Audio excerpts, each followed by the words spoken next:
అసలు రెండు ముసలి పులులు వచ్చినట్లున్నాయి, మామూలుగా లేవు. వాయమ్మ, అసలు ఆ బూట్లేంది, ఆ కథ ఏంది, ఇట్లా నడిచి వస్తా ఉంటే ఆ బీజిఎం చూస్తా ఉంటే అసలు ఇప్పుడున్న యూత్ హీరోలు మొత్తము గుండె ఇట్లా అంటారు.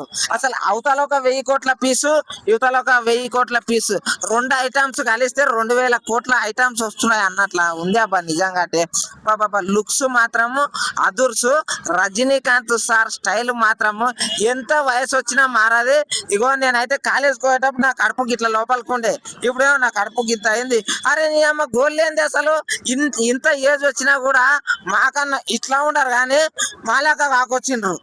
నిజం చెప్పాలంటే వాళ్ళు చేసే డైట్స్ కానీ అవి కానీ మామూలుగా ఉండదు. ఒకటి మాత్రం చెప్తున్నా, ఇది సినిమా గనక వీళ్ళిద్దరు కాంబినేషన్ లో వచ్చిందంటే మాత్రం ఇండియా మొత్తం షేక్ అయిపోతుంది. షేక్ చేద్దామని అసలు తమిళంలో ట్రై చేస్తున్నారు. వాళ్ళిద్దరిని, రజనీకాంత్ సార్ని, ఇంకోటి కమల్ హాసన్ సార్ని, అసలు వీళ్ళిద్దరికి పికప్ బాగుండదు ఇండియాలో అని చెప్పేసి ఈ రెండు పీస్లను పెట్టి మామిడి పీస్ చేస్తే ఆల్ ఇండియా నెంబర్ 1 పీస్లు అవుతారని చెప్పేసి వాళ్ళు ట్రై చేస్తున్నారు. కానీ హ్యాట్సాప్, నిజం చెప్పాలంటే ఇద్దరు స్టార్లను పెట్టి సమానంగా మన సబ్బుతోటి కార్లు ఇట్లా తోమి ముందరికి తీసుకొచ్చిండ్రు. చాలా అంటే చాలా సూపర్ గా ఉంది. సో మరి అమ్మాయిలు కార్లు కడుగుతూ వాళ్ళిద్దరు నడుచుకుంటూ వస్తుంటే వాళ్ళని చూస్తున్నారు కదా, ఆ షార్ట్స్ ఎలా అనిపించింది? నిజంగా కారు కడిగినట్ల లేదానా, ఇట్లా పెట్టి ఏం పోతున్నారే ముసలోళ్ళే కానీ ముదురులు అన్నట్లున్నది. నిజం చెప్పాలంటే అట్లా ఉన్నదనా. ఇది కామెడీ అనుకోండి.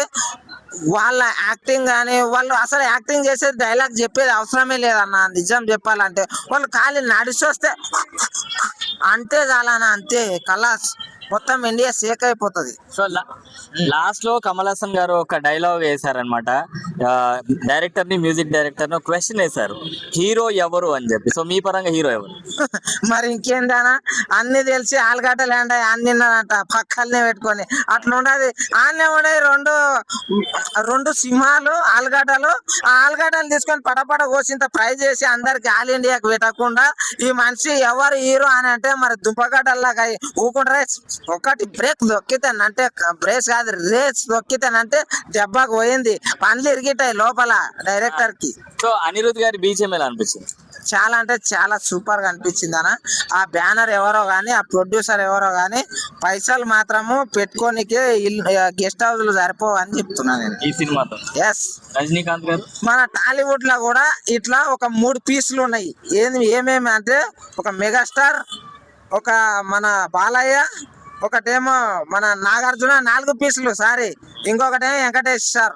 వీళ్ళు నలుగురిని పెట్టి ఇటువంటి బీజిఎంఎస్ నడిపిస్తే చూడాలని చాలా అంటే చాలా కాయసం ఉంది అన్న. నిజం చెప్పాలంటే ఈ నలుగురిని పెట్టి తీస్తే మొత్తం ఈ తెలుగు రాష్ట్రాలలో ఉన్న బడ్జెట్ మొత్తం తీసుకొని వచ్చి అసెంబ్లీలో పెడితే 2 రాష్ట్రాలు బాగుపడతాయి అన్నంత బడ్జెట్ వస్తుంది. బరాబర్ చెప్తున్నా.